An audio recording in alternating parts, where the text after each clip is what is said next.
This is the story of a town that doesn't exist on any map, a place where roads lead in but never lead out, and where the things that come out at night wear human faces.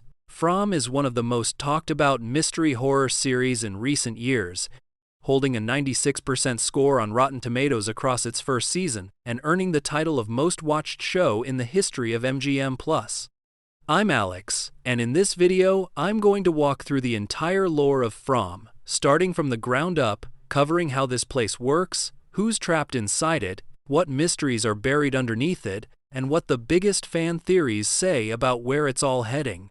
Whether you've seen every episode or you're just hearing about this show for the first time, this is the full picture, piece by piece. And it starts with a road.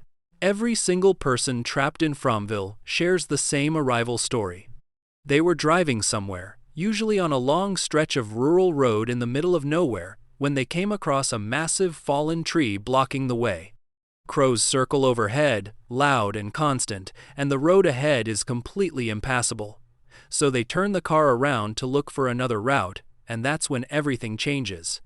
Instead of finding a detour, the road delivers them straight into the center of a small American town they've never seen before. A town that doesn't appear on GPS, that no phone signal can reach, and that no amount of driving will ever get them out of. The roads loop. No matter which direction you drive, no matter how far you go, every road curves back to the center of town. There is no highway exit, no neighboring city, no border. People have tried walking into the forest, and they either get lost or end up right back where they started. Once you're in, you're in. A map pinned up inside the sheriff's station shows arrival origins scattered across the entire United States. People have been pulled into this town from every corner of the country, and the arrivals stretch back decades. Some residents arrived in the late 70s or early 80s, and visions seen by one of the main characters hint that this cycle may reach as far back as the 1860s. Nobody chose to come here. Nobody even knew this place existed before the fallen tree appeared in front of their car.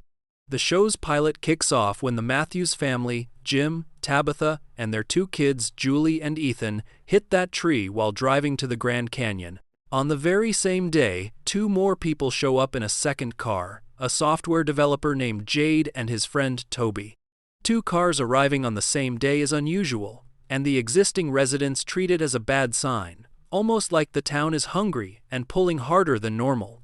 Later arrivals come in bigger waves. A charter bus called the Grand Rapids Runner crashes into town carrying around 20 new people, including characters like Randall, Marielle, Elgin, and Tilly.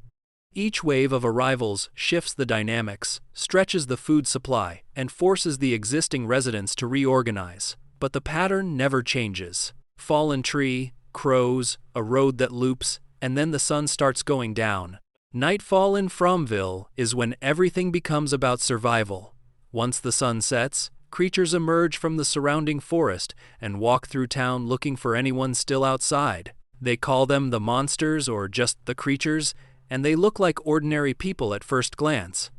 A nurse in scrubs, a woman in a waitress uniform, a mechanic, a cheerleader, a guy in a flannel shirt. They dress like mid-century American archetypes, almost like characters frozen in the 1950s, and every single one of them wears a wide, unnatural smile.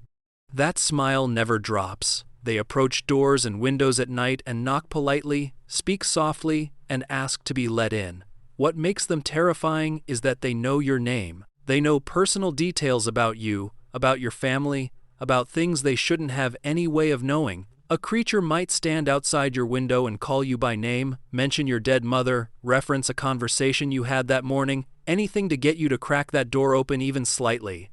If they get in, they don't just kill, they torture. Slowly, deliberately, and in front of your loved ones whenever possible. One of the most brutal moments in the entire series happens early in Season 3.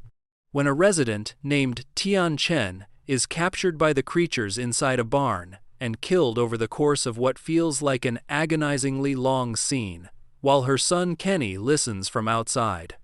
The creatures take visible pleasure in suffering, and that cruelty appears to be the entire point. During the day, the creatures vanish. They sleep in a network of tunnels beneath the town, curled up in the dark like hibernating animals. Residents can move freely in daylight, farm crops, gather supplies, and explore the forest edges. But once the light starts fading, everyone needs to be inside a protected structure with every door and window sealed shut, because the creatures don't need much of an opening. For a long time, survival at night meant hiding in the woods and hoping you weren't found. People dug holes, crouched behind rocks, hid under bushes. A lot of them didn't make it. That changed because of one man and one accidental discovery. Boyd Stevens is a retired military veteran who ended up trapped in the town with his wife Abby and their son Ellis. Before the talismans, Boyd organized hiding rotations and used his logistics training to keep people alive, but losses were constant. Then, one day while foraging deep in the forest, Boyd chased after a stray dog and ended up lost near nightfall. With no time to get back to town, he stumbled into a small cave and braced himself for the worst. The creatures came. He could hear them outside, but they didn't enter. Something about the cave kept them out, and when Boyd looked around, he found a collection of strange stones carved with symbols that nobody recognized. He brought the stones back to town, placed them inside buildings, and the effect held. Any enclosed structure with one of these stones, which the residents now call talismans, became untouchable. The creatures could stand right outside, press their faces against the glass, knock and whisper all night long, but they could not cross the threshold. That discovery changed everything about life in Fromville. Buildings went from temporary shelters to actual safe zones, and the nightly death toll dropped. But the talismans come with rules that the residents learned the hard way. A talisman only works inside a sealed, enclosed space, which means every single door and window has to stay shut. If someone opens a door, even for a second, the protection breaks and the creatures can walk right in. A talisman held in your hand, out in the open, does nothing. You can't use it like a shield on the street. It has to be mounted inside a space with walls, a roof, and no gaps. There are also not enough of them. Boyd found a limited number in that cave, and no one has ever found more. Every talisman is accounted for and assigned to a specific building. And when new people arrive, there's always a scramble to make sure everyone fits inside a protected space before dark. What the runes on the talismans actually mean remains a mystery. Fan analysis has identified one of the markings as the Ingwaz rune from Norse tradition, which connects to the god Freyr and themes of fertility and harvest, but the show hasn't confirmed any of that. Nobody in the town can read them. Nobody knows who carved them or why they were left in that cave. Boyd's discovery saved lives, but the reason it worked at all is still one of the biggest unanswered questions in the entire series. Fromville is small. Picture a single paved road running through the center with a handful of structures on either side, surrounded by dense forest in every direction. The main buildings include a diner that functions as the communal kitchen, a former elementary school that serves as the town's clinic, a sheriff's station that used to be a post office, a church, a graveyard, a bar built inside a converted gas station, and a livestock barn where chickens and goats are kept. One of the strangest details is a motel-style swimming pool sitting in the middle of town with no motel attached to it. Just a pool, a sign, and nothing else. There's also a Star Magic motel sign with no building behind it, electrical wires running between structures that connect to nothing, and light switches that work despite there being no power grid. Devices that were already inside the buildings when residents arrived function perfectly. Lights turn on, appliances run, water flows from taps. But anything brought in from the outside world refuses to work in the outlets. The town provides just enough infrastructure to keep people alive, without ever explaining how any of it operates. Outside the sheriff's station sits a metal cage the residents call the box. It was originally built as a holding cell for anyone causing serious problems, but spending a night inside it is a death sentence because the talisman can't protect an open cage. Just past the town limits, the forest begins, thick and quiet during the day, alive with danger once the sun goes down. Not everyone in Fromville lives in the town center. About a 10-minute walk uphill sits Colony House, a large old mansion that operates as a commune. Colony House and the town proper represent two very different philosophies about how to survive in a place like this, and the tension between them is one of the show's most consistent threads. Town residents live in individual homes with their families. They follow Boyd's structure, pool food and medical supplies, keep a schedule, and maintain a chain of command. Life in town is about order, routine, and holding on to some version of normalcy. Families with children tend to stay in town because it feels more stable, and Boyd's leadership provides a sense of control even when nothing about the situation is actually under control. Colony House operates differently. Run by a woman named Donna, it's built on the idea that since everyone in Fromville is probably going to die anyway, they might as well live freely while they can. Residents share everything: food, rooms, personal space, experiences. There's less hierarchy, more communal decision-making, and a general attitude that rigid rules don't mean much when you're trapped in a nightmare with no way out. Some town residents view Colony House as reckless and undisciplined, while Colony House residents see the town as clinging to a fantasy of normal life that doesn't exist anymore.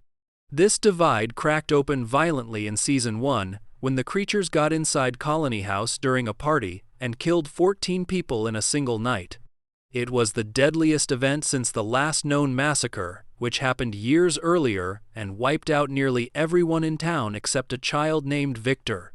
After the Colony House massacre, Boyd declared the separation between the two groups officially over, merging leadership and resources. But the philosophical divide between structure and freedom, between holding on and letting go, never fully healed. Donna herself is one of the more complicated figures in the show. She arrived in August of 2018 on a hunting trip with her sister, who was killed by a creature on their very first night. Donna stayed, took charge of Colony House, and became one of the strongest voices in Fromville. She butts heads with Boyd regularly, not because she disagrees with survival, but because she disagrees with how much freedom should be sacrificed for it. Some fans have built a theory around Donna being a mole, someone who secretly works with or feeds information to the creatures. Mostly because she seems to know things about the town's communication system that nobody else does. The show hasn't confirmed or denied that, but her role in the story keeps raising questions. Living in Fromville comes down to a set of rules that nobody wrote down but everyone knows. Survival depends on understanding what the town allows and what it punishes, because breaking even one of these rules can get you or someone near you killed. During the day, the town is quiet.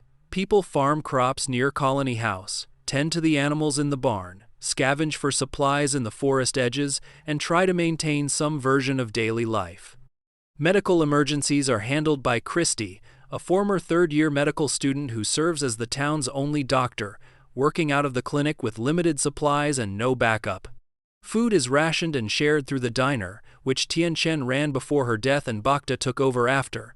There is no money in Fromville, no trade system, no economy. Everything is pooled and distributed based on need. When the sky starts to darken, the entire mood of the town shifts. People stop what they're doing, check that every building has its talisman, make sure every door and window is sealed, and account for every person. Anyone caught outside after dark without a talisman-protected shelter is almost certainly dead. Even standing on a porch is dangerous if the door behind you isn't fully closed. The creatures exploit every emotional weakness they can find. They call out names, cry for help, impersonate loved ones, reference private memories, and beg to be let in. Opening a door to help someone screaming outside, even someone who sounds exactly like your child or your partner, breaks the talisman seal and lets the creatures pour in. Multiple deaths across the series happened because someone couldn't resist opening a door when they heard a voice they recognized. The cruelty of the system is that it punishes compassion, it punishes love. The safest thing you can do in Fromville at night is ignore everything you hear and wait for the sun. And then morning comes, the creatures disappear back into the tunnels, and everyone steps outside to count who's still alive. That's the daily cycle. Farm, eat, prepare, lock up, survive the night, wake up, and do it all over again. What makes Fromville so psychologically brutal is that it gives people just enough to keep going. Crops grow, animals produce eggs and milk, water runs, lights work. Buildings stand ready with furniture, beds, and kitchens. On the surface, the town looks like it wants you to survive, like it's offering you the bare minimum tools to build a life. But that generosity has a pattern. New arrivals bring supplies the town conveniently needed, like when an ambulance crashed in carrying an ultrasound machine right when a pregnant woman required one.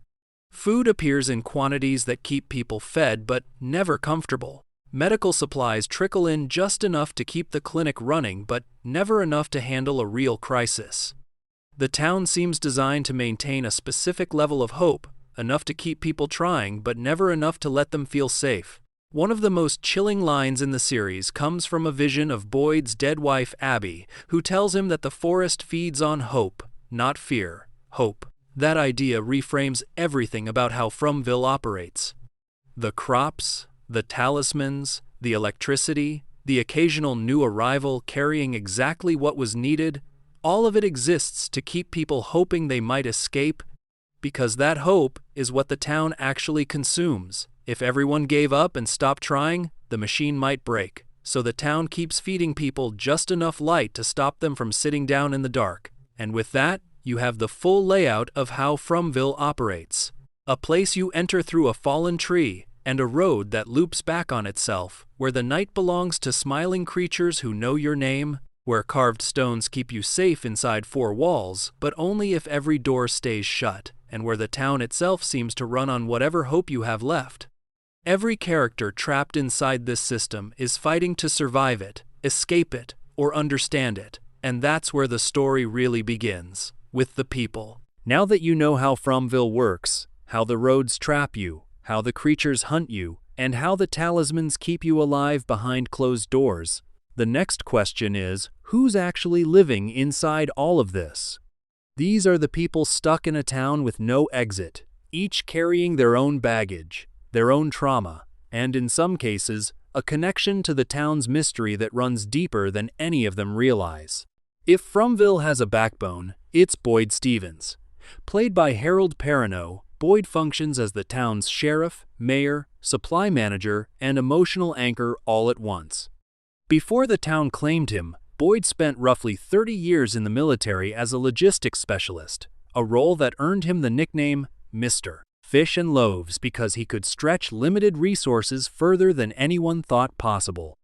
That skill turned out to be exactly what Fromville needed, because when Boyd arrived with his wife Abby and their son Ellis in November of 2019, people were still dying every other night with no system in place. Boyd organized rationing, created rotating shelter assignments, built a leadership structure, and gave the town something it hadn't had before, which was a chain of command. When he later discovered the talismans in that cave deep in the forest, the survival rate jumped, and Boyd went from being the guy keeping people calm to the guy everyone depended on for their actual lives. That kind of pressure changes a person, and the show does a good job of letting that weight sit on his shoulders visibly, episode after episode. But here's the thing about Boyd that makes his story more than just a leadership arc. His wife Abby, a former Marine the other residents called Iron Abby, suffered a complete psychological break after being trapped in the town. She became convinced that Fromville was a nightmare she could wake up from, that none of it was real, and that killing people inside the dream would force her to snap out of it. When she pointed a gun at their own son Ellis, Boyd did the only thing he could and shot her.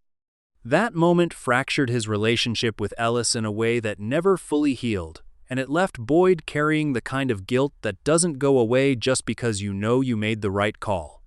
Boyd's story takes an even darker turn in Season 2 when he travels through one of the faraway trees and ends up in a place fans call the Dungeon, a dark underground chamber where a dying man named Martin sits, chained to a wall.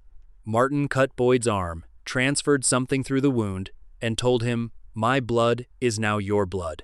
What transferred were worms, tiny parasitic creatures that crawled beneath Boyd's skin and triggered hallucinations, including visions of a ghostly ballerina and the dead priest, Father Kotri.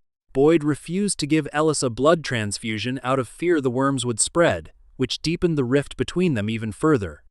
And that's when Boyd did something no one else in the history of Fromville had managed before. Using those same worms, he cut his own hand, slashed the throat of one of the creatures nicknamed Smiley, and the worms transferred into the creature's body and killed it. Smiley dropped dead. First confirmed creature kill in the entire series. Boyd, Christy, and Kenny harvested the orange bile from Smiley's corpse, hoping it could be weaponized into bullets, but the results never delivered what they hoped for. Still, killing even one creature proved it was possible, and that single act set off a chain of events that stretched all the way to the Season 3 finale. By Season 4, Boyd is broken in a different way. Smiley came back from the dead, reborn through Fatima's monstrous pregnancy, and that resurrection shattered whatever hope Boyd had left. Where he once counted resources and planned escape strategies, he now counts bullets and frames the town's last decision as choosing how to die rather than whether to live. Jim, Tabitha, Julie, and Ethan Matthews arrived in the pilot episode while driving to the Grand Canyon, and from their first minutes in Fromville, the show positions them as the family the audience experiences the town through. Each of them connects to the larger mystery in a different way, and by Season 3, it becomes clear that their arrival wasn't random at all. Jim Matthews, played by Eon Bailey, approaches the town like an engineer would, analytical, skeptical, always looking for the system behind the chaos. Early on, he partnered with Jade to explore the rational angle, building a radio tower in the Season 1 finale in hopes of reaching the outside world.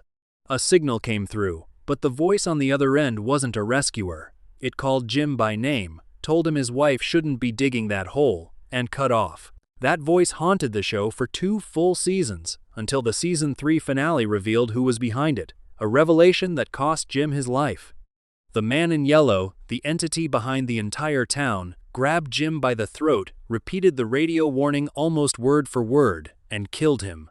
Jim's final arc centered on one of the show's most unsettling ideas: the theory that Fromville might be a constructed psychological experiment designed to push people to the breaking point. That theory was never fully confirmed or denied, which keeps it alive in fan discussions. Tabitha Matthews, played by Catalina Sandino Moreno, carries the heaviest mythological weight in the entire show. From her first days in town, she experienced visions of emaciated ghost children whispering a word that sounded like Angkui. Those visions drove her to dig a hole in her basement that broke through into the tunnels beneath the town, which is exactly what the voice on the radio warned Jim about. Tabitha followed those visions all the way to a lighthouse, where the boy in white, a mysterious child entity, pushed her out a window, and instead of dying, she woke up in a real hospital in Camden, Maine. She had escaped Fromville, the first confirmed person to ever do so. But the town pulled her back, and when she returned, the Season 3 finale dropped the biggest reveal of the series. Tabitha is a reincarnation of Miranda, a woman who lived in the town decades earlier, the mother of a character named Victor, and a woman who died trying to do exactly what Tabitha keeps trying to do now, which is save the ghost children. Tabitha and Miranda share the same visions, the same instincts, the same handmade bracelets, and the same doomed mission. Even Tabitha's childhood nightmares about a mysterious town turned out to be echoes of Miranda's memories bleeding through across lifetimes. Julie Matthews, their teenage daughter played by Hannah Cherami, appeared at first like a typical scared kid caught in a horror situation, but Season 3 revealed she possesses an ability called story walking. Julie can travel through time within the town's history, which the show frames less like traditional time travel and more like stepping into the story the town keeps telling itself. In one of the most clever moments of the series, it turns out that Julie was the one who threw Boyd the rope when he fell into the well during an earlier season, a bootstrap paradox where her future self saved someone in the past because she'd always been the one to do it. Story walking comes with limits, though. According to Ethan's description of how stories work, a told story can't be rewritten, which means Julie can witness and participate in the past, but she can't change outcomes. She couldn't save her father Jim even though she knew what was coming. Ethan Matthews, the youngest, played by Simon Webster, functions as the family's unexpected oracle. He tells stories, including one about a lake of tears and a book called Flight of the Chromonocle, that feel less like a child's imagination and more like prophecy. Ethan understands things about the town intuitively, bonds with Victor almost immediately, and in Season 4, the ghost of his dead father Jim tells him that the lake is here and he needs to find it. Whether the Lake of Tears is a real location, a metaphor, or the actual exit from Fromville, is one of the most debated theories in the fan community right now. Victor is the longest trapped resident of Fromville by a wide margin, and his story raises more questions than almost anyone else's. Played by Scott McCord, Victor arrived in the town as a young child alongside his mother Miranda and his sister Eloise sometime in the early 1980s. A massacre wiped out nearly every person in town, including Victor's family, but somehow Victor survived, alone, as a child, in a town full of creatures that hunt every single night. That survival doesn't add up, and the show knows it. Miranda apparently hid Victor somewhere that Christopher, the man who triggered the massacre, didn't know about.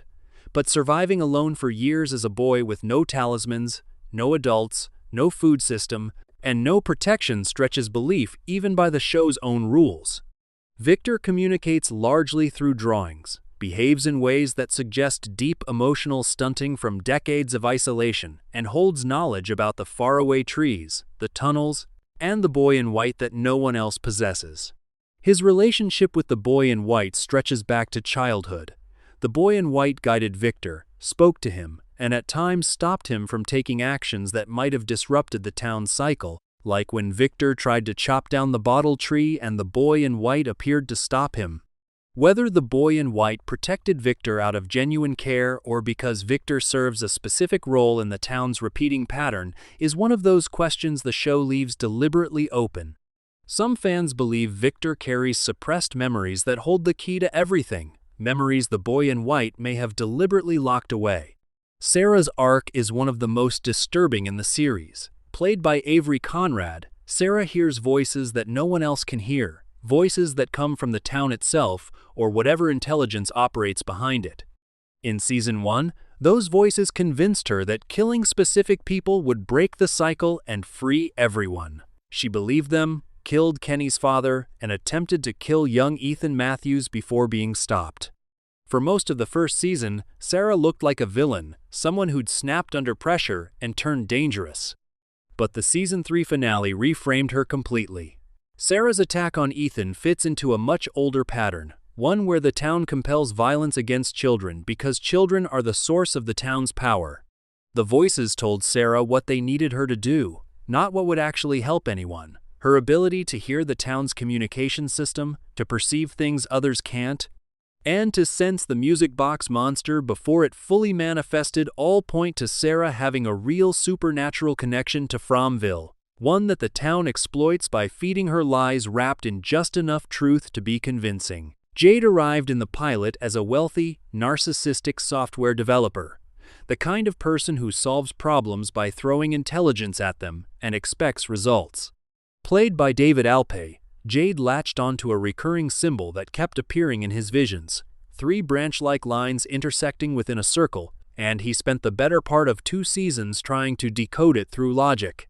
What he got instead were disturbing hallucinations. A Civil War-era soldier, a man drinking blood from human skulls, and eventually, in the Season 2 finale tunnels, deformed children lying on stone slabs whispering the word Angkui. Those visions weren't random. Jade is a reincarnation of Christopher, Victor's childhood friend from the early 80s and the man responsible for the massacre that killed nearly everyone in town. Christopher saw the same symbol, heard the same whispers, and eventually cracked under the weight of it. The boy in white tried to help Christopher save the children by guiding him to the faraway tree that leads to the lighthouse, but Christopher refused to go through. Whatever happened next turned him violent, and the massacre followed. Jade's arc mirrors that descent almost beat for beat, raising the terrifying question of whether he'll follow the same path or break the pattern this time. The bottle tree numbers, the 4-digit codes written on slips of paper inside bottles hanging from one of the faraway trees, became Jade's obsession in Season 3. Jim thought they might be dates, others guessed coordinates, and some residents believed they were meaningless distractions designed to waste time. Jade discovered the truth. The numbers were musical notes. Playing them on a violin unlocked a flood of past life memories for both Jade and Tabitha, confirming their identities as Christopher and Miranda, and cracking open the mythology of the entire show. Donna Raines already came up in the Colony House section, but her character deserves a closer look because she sits in a strange spot within the story. Played by Elizabeth Saunders, Donna carries authority, empathy, and a directness that makes her one of the most grounding presences on screen. She also carries suspicion from fans who notice how much she seems to know about the town's inner workings.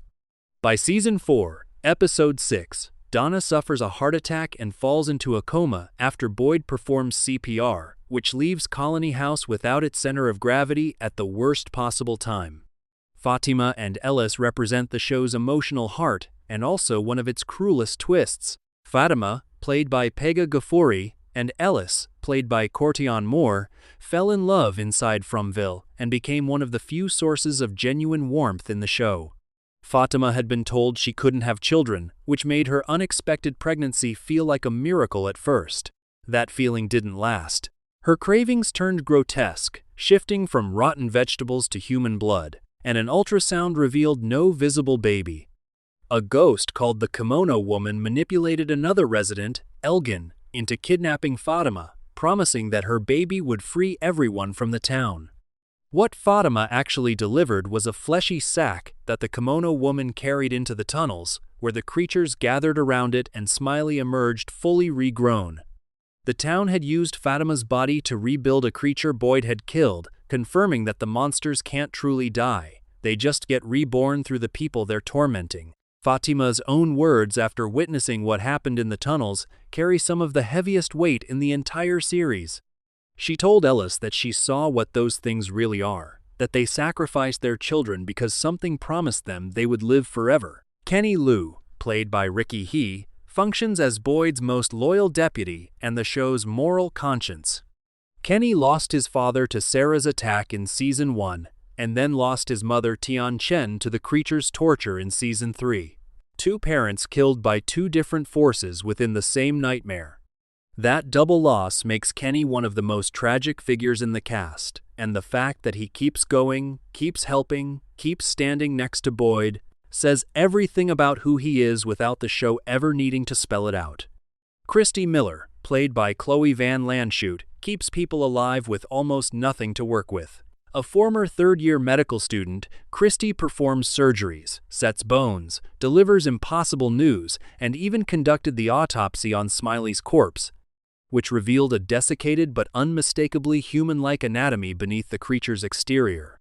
That autopsy was one of the first hints that the monsters weren't always monsters, that they used to be people. Randall Kirkland arrived on the bus as one of the most volatile personalities in town, convinced that Fromville was a simulation or an experiment, played by A.J. Simmons. Randall's anger and paranoia made him a wild card in every scene he appeared in.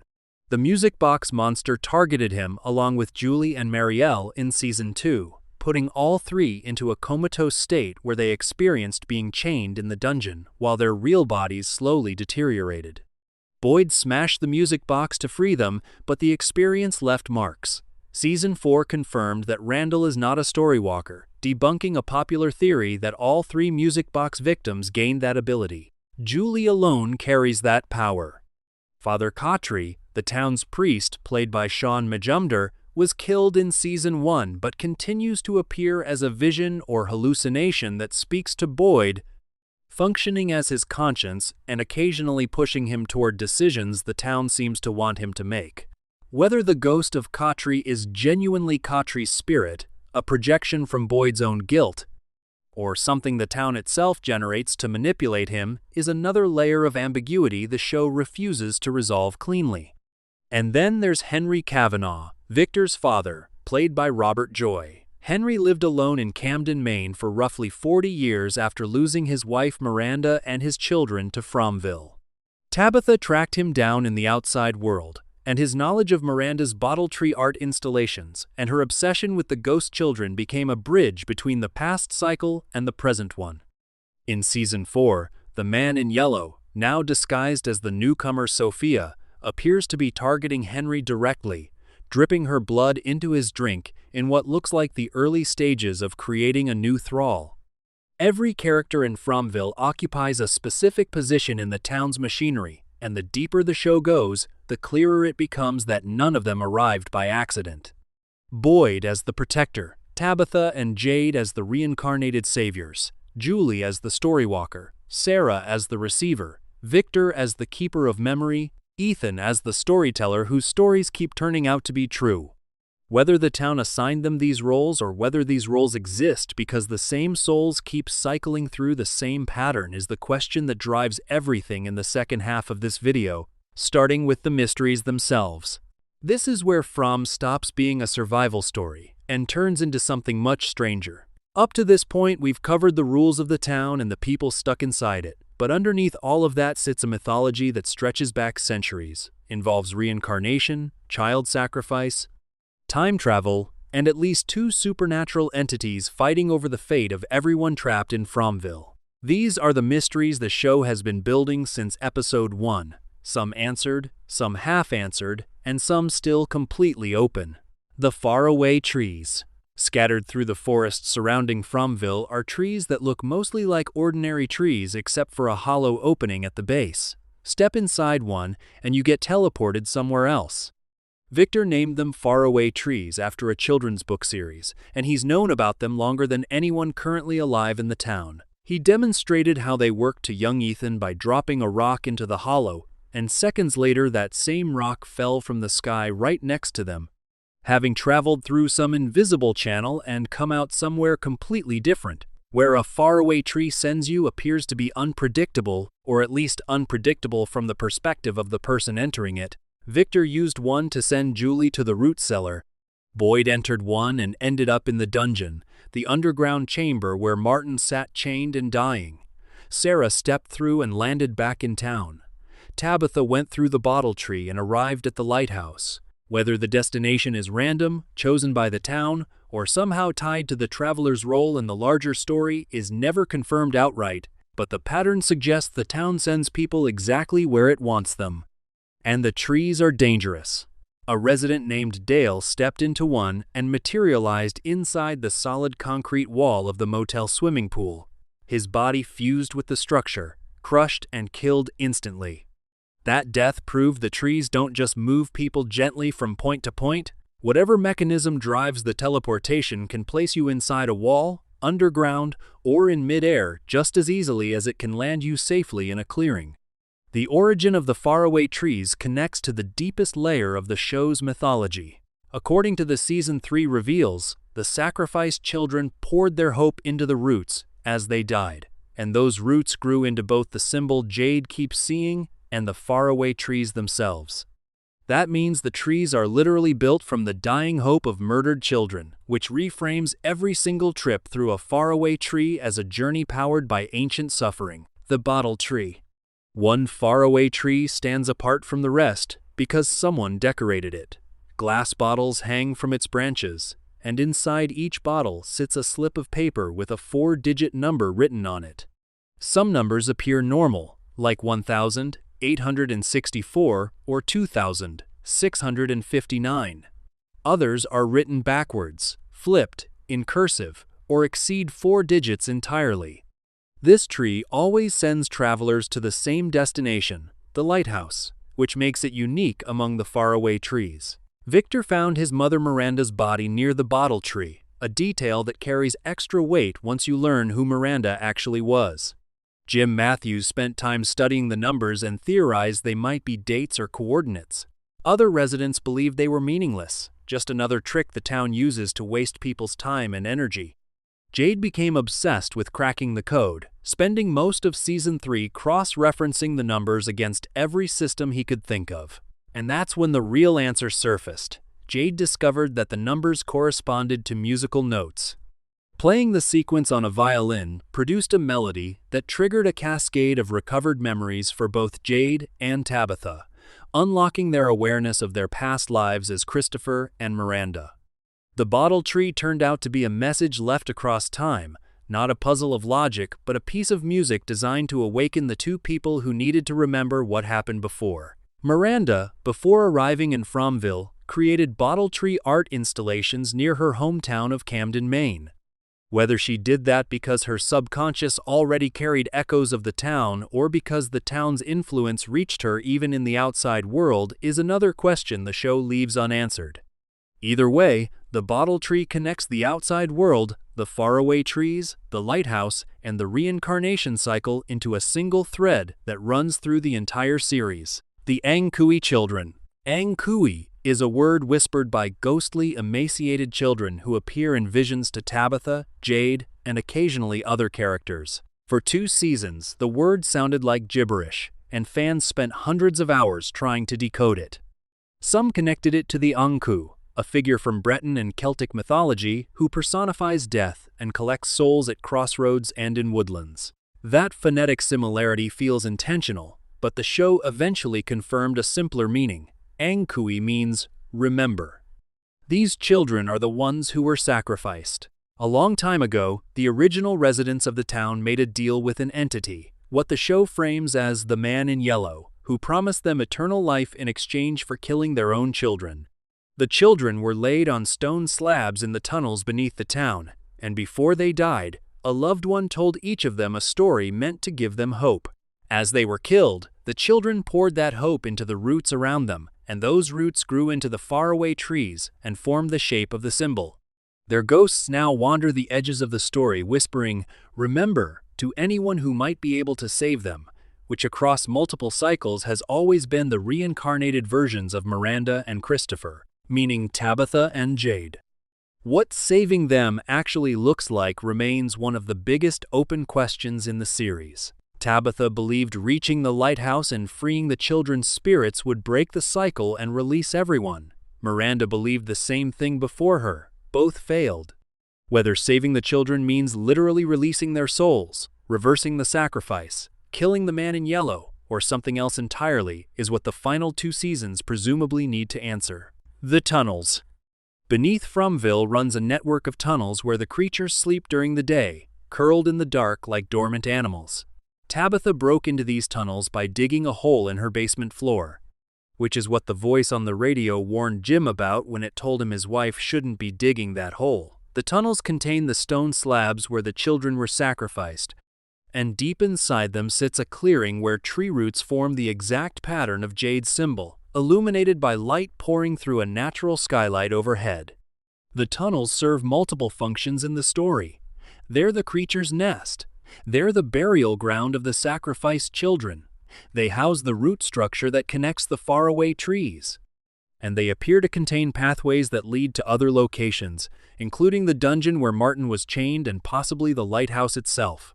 Entering the tunnels at night means walking directly into the creature's territory, which makes exploring them one of the most dangerous things anyone can attempt.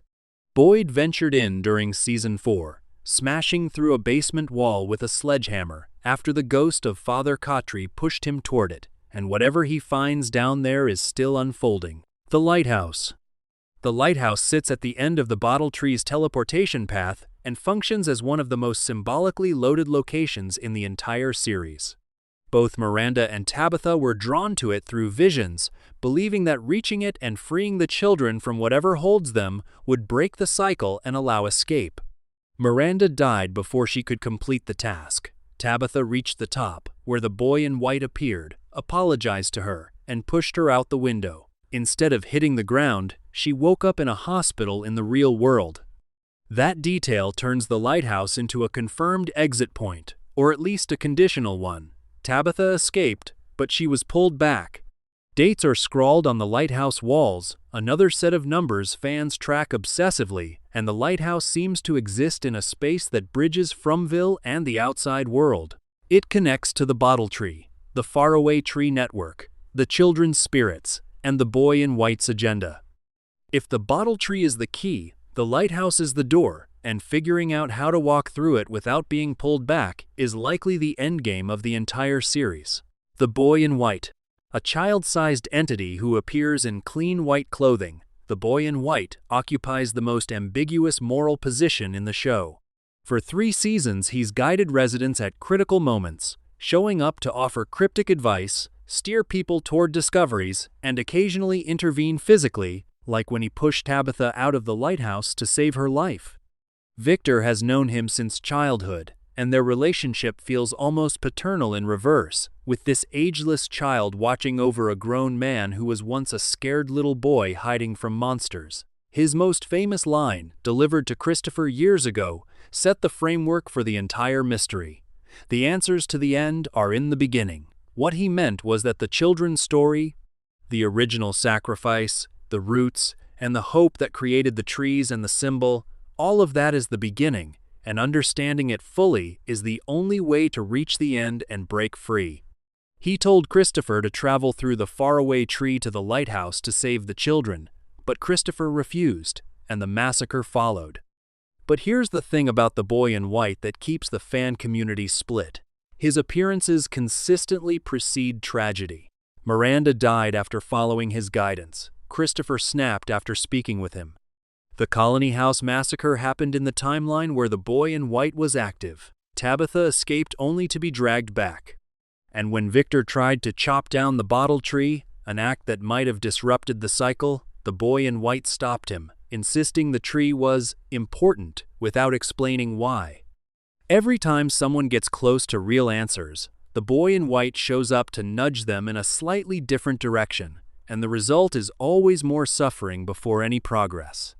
Season 4 reveals that the boy in white appears to be aging, which several characters remark is new and unsettling. If everything in the town is changing, and even this seemingly eternal entity is deteriorating, that suggests the cycle might be approaching a final breaking point. Whether the boy in white is genuinely good, secretly working with the man in yellow, or something entirely separate operating under its own agenda, is a question the show has deliberately avoided answering directly. The man in yellow. If the boy in white represents hope, the man in yellow represents the thing that feeds on it, played by Douglas E. Hughes. This entity appeared in full live-action form only in the final minutes of the Season 3 finale, though his influence reaches back to the very first episode. He's the voice that answered Jim's radio. He's the intelligence behind the creatures. He's the one who made the deal with the original townspeople, offering immortality in exchange for their children's lives. His appearance alone communicates menace: gaunt face, white hair, red eyes, and a stained yellow suit that looks like it's been worn for centuries. When he killed Jim, his words carried the weight of someone who'd been watching the entire time.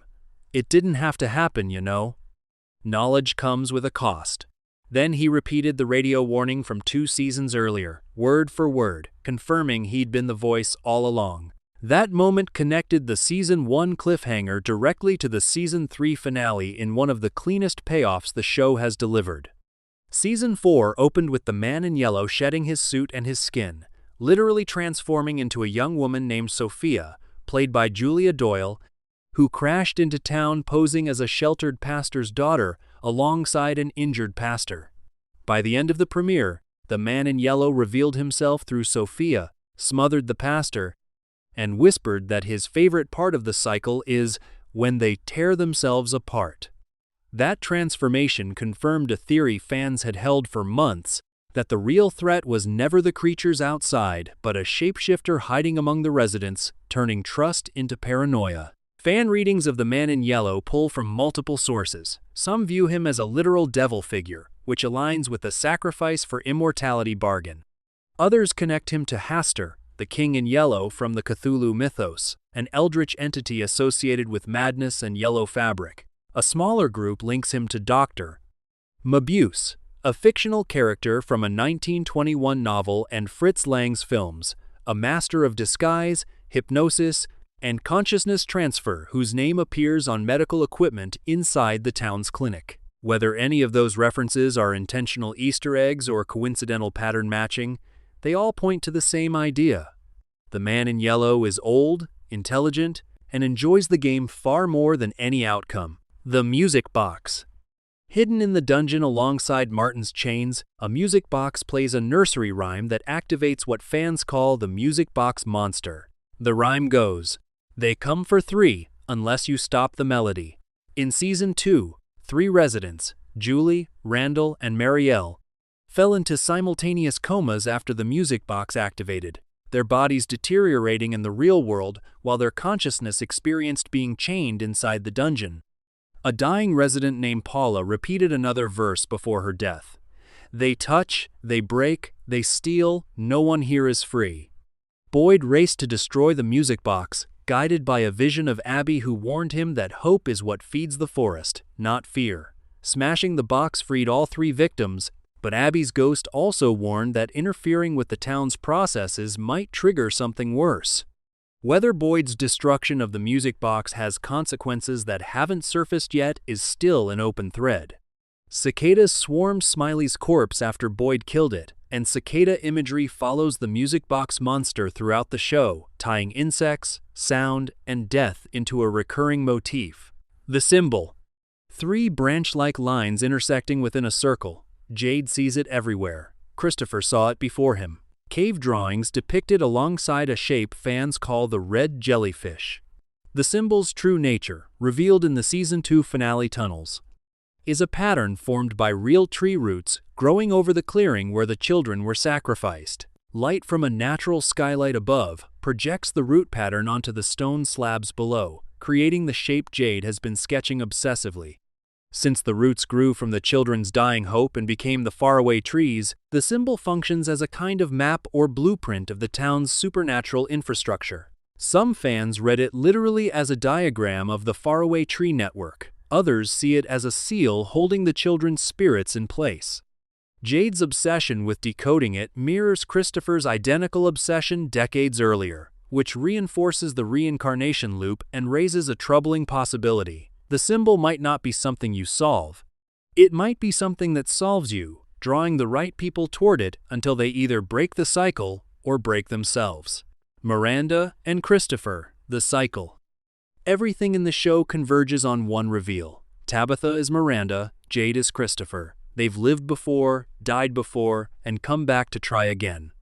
The Season 3 finale confirmed what clues had been building across all 3 seasons. Matching bracelets Tabitha crafted so many times without knowing why, a shared love of Joni Mitchell's Blue between Tabitha and Miranda, both couples having 1 son and 1 daughter, and Jade wearing one of Tabitha's bracelets in the pilot before they'd even met inside the town. Miranda and Christopher were among the original residents, or close to it. One of the children sacrificed was their daughter. Rather than accepting immortality like the others who became the creatures, Miranda and Christopher tried to stop the sacrifice and failed. Their punishment was not death but repetition, forced to reincarnate and return to the town across centuries, always receiving the same visions, always following the same trail of breadcrumbs toward the lighthouse, and always failing to save the children before something stops them. Christopher's failure drove him to violence and the massacre. Miranda's failure cost her life near the faraway tree. Now Tabitha and Jade carry that same mission, with the same visions, the same instincts, and the same patterns repeating around them. Jade's vision of a Civil War soldier drinking blood from skulls places at least one previous incarnation in the 1860s, which means this cycle has been running for over 150 years at minimum. Each time the reincarnated pair arrives, begins remembering, gets close to the truth, and then fails. The town resets. New people get trapped, new creatures hunt them, and the cycle starts over. The origin of the monsters and Smiley's rebirth. The Season 3 finale answered the question fans had asked since the pilot. What are the creatures, and where did they come from? Fatima's experience in the tunnels and her own words provided the answer. The creatures are the original townspeople who sacrificed their children in exchange for eternal life. Granted by the entity now known as the Man in Yellow, they became the smiling, hunting, torturing things that roam the forest every night, wearing the faces and clothes they had when the deal was struck. Their 1950s wardrobe doesn't align with the town's apparent age, stretching back to the 1860s, an inconsistency the show hasn't addressed, but the core origin is confirmed. They were parents who killed their own children, and their reward was becoming monsters. Killing them accomplishes nothing permanent. When Boyd killed Smiley using the worms, the town used Fatima's body to grow a replacement. Smiley was reborn from the fleshy sack Fatima delivered, emerging fully formed from the tunnels while the other creatures gathered around in what looked almost like a welcoming ceremony. The town treats its creatures like assets it refuses to lose, recycling them through the bodies of the living when necessary. That revelation makes the creatures not just dangerous but literally unkillable in any meaningful sense, which strips away one of the few weapons the residents thought they had. Fatima's words to Ellis after witnessing the rebirth carry more narrative weight than almost anything else in the series. Those things that come out at night, I saw what they are. They sacrificed their children because it promised them they would live forever. In one sentence, she connected the monsters, the children, the man in yellow's bargain, and the cycle of suffering into a single through line that the show had spent 3 seasons building toward. And with the mythology now laid out, from the trees to the tunnels, the lighthouse to the cycle, the boy in white to the man in yellow, the final piece of this video moves into the territory where the fan community lives, the theories, what the show hasn't explained, what might be coming, and what the final season needs to answer. The biggest theories and what's coming. This is where the confirmed lore ends and the speculation begins. From has answered some of its biggest questions across 3 seasons, but for every mystery it resolved, 2 more took its place. What follows are the most popular, most debated, and most convincing fan theories circulating right now, pulled from Reddit, YouTube breakdowns, and the community that calls itself the Family. Some of these feel almost certain, others sound wild until you look at the evidence. All of them point to a show that has planted far more seeds than it's harvested so far. The full reincarnation cycle theory. The show confirmed that Tabitha and Jade are reincarnations of Miranda and Christopher, 2 people who tried to stop the original child sacrifice and failed. That much is canon. What the show hasn't confirmed yet is whether the cycle extends beyond just those 2, and this is where the theory gets much bigger. A popular reading within the fan community argues that every single resident of Fromville is a reincarnation of someone connected to the original town, specifically the children who were sacrificed. Under this theory, the souls of those murdered children keep being reborn in the outside world, living normal lives, and then getting pulled back into Fromville through the fallen tree because the town needs them to return. Tabitha and Jade aren't special because they reincarnate. They're special because they're the only ones who were assigned the role of savior. Everyone else might be reincarnated too, just without the visions and the memories that come with the savior role. Supporting evidence comes from a few directions. Every arrival in Fromville feels guided rather than random, as if the town selects specific people rather than scooping up whoever happens to drive past. Tabitha experienced nightmares about the town as a child, long before she ever arrived, which means the connection between her soul and the town existed across her entire life. If that applies to Tabitha, it could apply to anyone. Boyd's military logistics background made him the perfect leader for a survival scenario. Christie's medical training arrived exactly when the town needed a doctor. Sarah's sensitivity to the voices gave the town a tool it could manipulate. Whether those coincidences reflect random chance or deliberate casting by whatever intelligence runs, Fromville is the core question this theory asks. Some fans take it further and map specific characters to specific past residents. Jim Matthews as a reincarnation of Henry Kavanaugh, Ethan as a reincarnation of young Victor, Julie as a reincarnation of Victor's sister Eloise. None of that is confirmed, and some of the mappings require stretching the evidence, but the underlying framework that the town recycles the same souls over and over because it needs them for the cycle to continue fits cleanly with everything the show has established about reincarnation, repetition, and the idea that the answers to the end are in the beginning. Julie created the talismans. This one originated on Reddit and picked up enough traction that Screen Rant, CBR, and multiple YouTube channels ran breakdowns on it. The theory proposes that Julie, using her story-walking ability, traveled back in time, learned how to create the talisman runes, and planted the talismans in the cave where Boyd would later find them. The logic chain works like this. Julie can story-walk, meaning she can move through the town's history and interact with events in the past. Boyd's discovery of the talismans always felt a little too convenient. A cave full of protective stones, sitting in the forest waiting for someone to stumble across them. Under this theory, Julie placed them there knowing Boyd would find them, creating a bootstrap paradox where the talismans exist because Julie put them there and Julie knew to put them there because the talismans already existed. One piece of evidence stands out above the rest. In Season 1, Episode 2, Julie encounters a creature for the first time outside Colony House. One of the monsters, dressed like a teenager, waves at her and says, "Julie, don't you recognize me?" At the time, that line seemed like a trick, just another creature trying to manipulate a newcomer into opening a door. Under this theory, the creature recognized Julie because it had already met her, a time-traveling version of Julie who visited the past and interacted with the creatures before they became what they are now. The story-walking rules support this reading. According to Ethan's explanation, a told story can't be rewritten, which means Julie can participate in past events but can't change their outcomes. Placing talismans in a cave doesn't change the story, it fulfills it.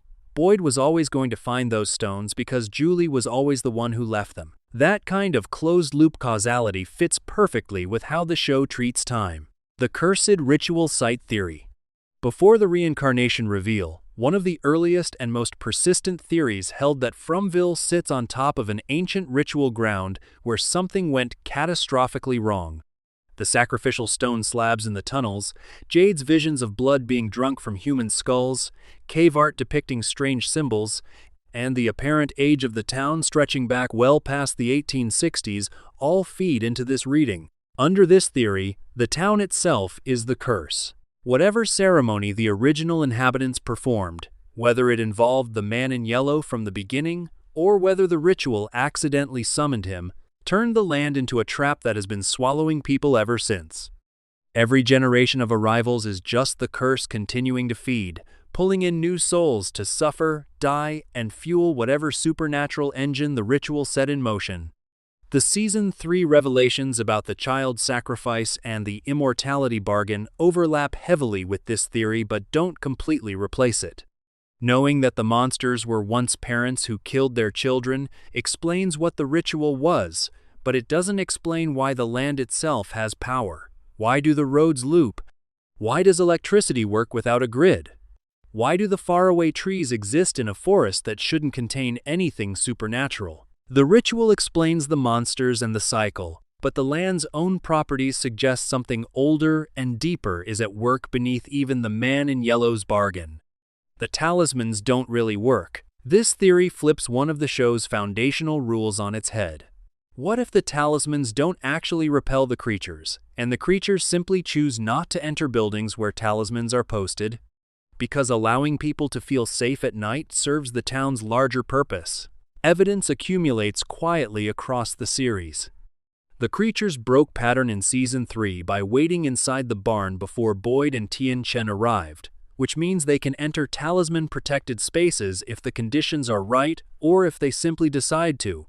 They left Randall alive after mauling him instead of finishing the job, which they've never done before. They returned Jim's body to the town as a message rather than disposing of it in the forest. Martin, the man chained in the dungeon, warned Boyd that the monsters are only the tip of the spear, implying their visible behavior represents a fraction of what they're actually capable of. Under this reading, the entire talisman system is a control mechanism designed by the town itself. Give people a way to feel safe. Let them sleep at night. Keep the hope alive, because the forest feeds on hope, and hope requires believing you have some measure of control. If the residents ever discovered the talismans were theater, that nothing actually prevents the creatures from entering any building at any time, the hope would collapse and the town's food supply, which is the suffering generated by people who still believe escape is possible, would dry up. The Roanoke Connection. Back in 1587, a group of English colonists established a settlement on Roanoke Island off the coast of what is now North Carolina.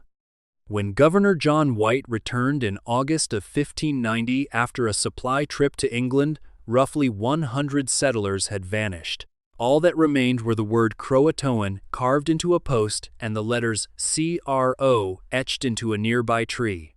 Nobody has ever conclusively explained what happened to the Roanoke colony, and that disappearance remains one of the oldest unsolved mysteries in American history. From mirrors that story in ways that feel too specific to be coincidental. People vanish into a place no one can find. a fallen tree marks the point of no return. Crows circle overhead, and the word crow itself echoes Croatoan. Carved symbols appear on objects throughout the town. The residents leave behind messages, marks, and numbers that future arrivals struggle to decode, just as the Roanoke colonists left behind carvings that no one has fully deciphered in over 400 years. Whether the show intends a direct narrative connection to Roanoke or uses it as a thematic parallel is unclear. Some fans believe Fromville might literally be the Roanoke colony's afterlife, a cursed pocket dimension that swallowed the colonists and has been swallowing travelers ever since. Others treat it as a storytelling reference, a way of grounding the show's mythology in real American folklore without making a one-to-one historical claim. Either way, the overlap between Fromm's imagery and the Roanoke disappearance runs deep enough that it keeps showing up in every major theory discussion. The alien theory. A smaller but vocal segment of the fan community reads Fromville as an alien construct. Under this theory, the town is a simulation, a terrarium, or an experimental zone created by a non-human intelligence studying human behavior under extreme conditions.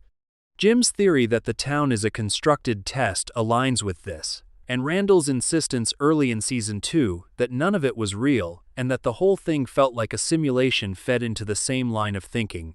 Evidence for this reading is mostly circumstantial: electricity without a power grid, buildings furnished and stocked with no explanation, roads that loop through physics that shouldn't be possible, food appearing in quantities that match the population. The town responds to its residents with a level of intelligence and specificity that feels more like a programmed environment than a supernatural curse. Cave art in the tunnels depicts shapes fans call the red jellyfish, which some interpret as spacecraft or non-terrestrial organisms. Most fans consider the alien reading a minority position, largely because the show has committed so heavily to mythology, sacrifice, and spiritual themes that a hard science fiction answer would feel tonally inconsistent. Still, until the final season answers the question of what the town actually is at its most fundamental level, the alien reading can't be fully dismissed. Norse mythology and fairy connections. This cluster of theories draws on the show's visual language, its rune-carved talismans, its magical trees, and its creatures that follow rules borrowed directly from European folklore. Taken together, they suggest FROM's mythology isn't original but is built on a foundation of very old stories. The strongest Norse connection centers on Yggdrasil, the world tree from Norse cosmology. Yggdrasil is an enormous ash tree whose roots and branches connect the 9 worlds, serving as a bridge between realms of the living, the dead, gods, and giants. The faraway trees in From function almost identically, connecting locations within Fromville and potentially bridging the gap between the town and the outside world. Yggdrasil's mythology also contains a direct parallel to the show's central theme.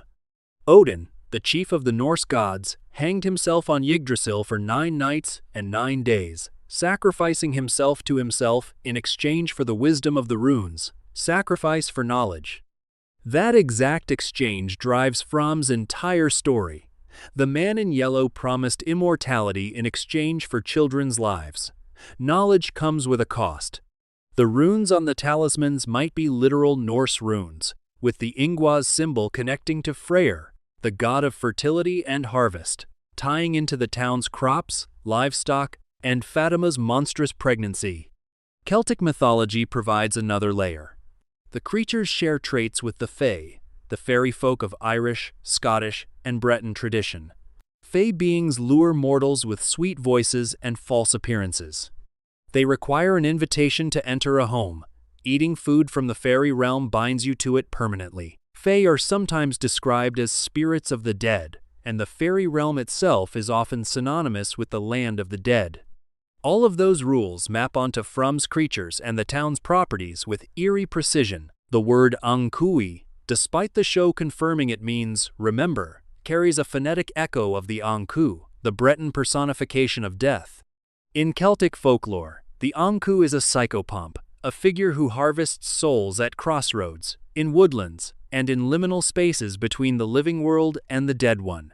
A proverb associated with the Yonku states that, when the Yonku comes, he will not leave empty-handed, which sounds like it could be written on the walls of Fromville. Willow, the wisps, the deceptive lights from European folklore that lure travelers off paths and into bogs or forests where they die, connect to the creature's behavior of luring people out of safe spaces using familiar voices and emotional manipulation. Even the fallen tree that marks entry into Fromville echoes folk traditions of enchanted forests, where crossing a threshold, stepping over a root, or passing through an archway takes you out of the mortal world and into somewhere else entirely. None of these connections have been confirmed by the show's creators as intentional source material. What they demonstrate is that From's rules and imagery draw from a deep well of established mythology, and understanding those mythological roots gives you a framework for predicting where the show might go next. What Season 4 has revealed so far. 6 episodes into Season 4 as of late May 2026, and the show has already confirmed, denied, or complicated several major theories. Confirmed, the man in yellow can shapeshift. His transformation into Sophia validated the long-held prediction that the real threat would come from inside the town disguised as a newcomer, not from the forest at night. Sophia's presence turned trust into poison overnight, because if the entity running the town can look like anyone, then anyone might be the enemy. Confirmed, Julie is the only storywalker among the 3 music box victims. Randall entered the ruins unaffected in Episode 2, proving he gained no supernatural abilities from his possession. Julie alone carries that power. Expanded. The town feeds on fear as well as hope. Season 4, Episode 5 reframed the "forest feeds on hope" line from Season 2 by adding fear to the equation, suggesting the two emotions are intertwined fuel sources rather than opposing forces. New development: Scarecrow dolls recovered from a lake expedition came alive at night in Episode 6, killed a resident named Roger by ripping off his jaw, burned another named Patty, and were not repelled by the talismans. That last detail is the most alarming, because it supports the theory that the talismans don't actually protect against everything the town can produce. Whether the scarecrows are a new type of creature, a manifestation of someone's nightmares, or something the man in yellow created specifically to undermine the residents' sense of safety is still unfolding. New development: Sophia dripped her own blood into Henry Kavanagh's drink while he slept, suggesting she's either poisoning him, infecting him with something similar to Boyd's worms, or beginning a process to turn him into a new kind of thrall. Boyd smashed through a basement wall with a sledgehammer at the end of Episode 6, pushed by the ghost of Father Khatri, heading deeper into the tunnels than anyone has gone before. Whatever he finds down there will likely drive the back half of the season, what the final season needs to answer. On April 15, 2026, MGM Plus renewed FROM for a 5th and final season, with production expected later this year in Halifax, Nova Scotia, and a 2027 premiere date likely. That means everything the show has built across 4 seasons needs to land in one final run. The questions that still need answers are the ones the entire series has been circling. What is the boy in white, and whose side is he actually on? What does saving the children physically require? Because Tabitha and Miranda both tried and both failed, and the show has never defined what success looks like. What is the man in yellow's true nature? Whether he's a demon, a god, an alien intelligence, or something the original ritual created. Why does the town have electricity, running water, and furnished buildings if it's a supernatural trap powered by ancient sacrifice? What do the dates on the lighthouse walls mean? Can the cycle actually be broken? Or is the show building toward a tragedy where the pattern continues no matter what anyone does?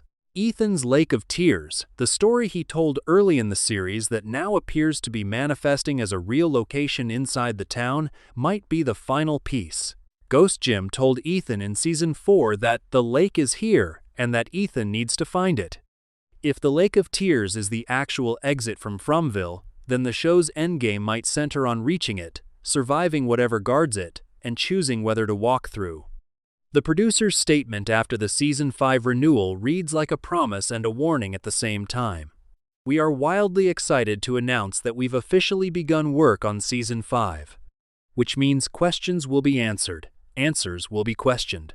That last line suggests the final season won't just resolve mysteries, but will reframe some of the answers the show has already given, which means even the confirmed reveals from Season 3 might look different by the time the story ends.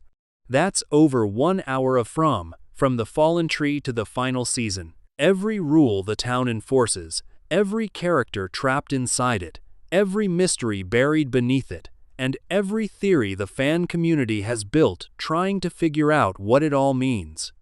I'm Alex, and I spend a lot of time putting these videos together because this show rewards the kind of attention most series don't ask for.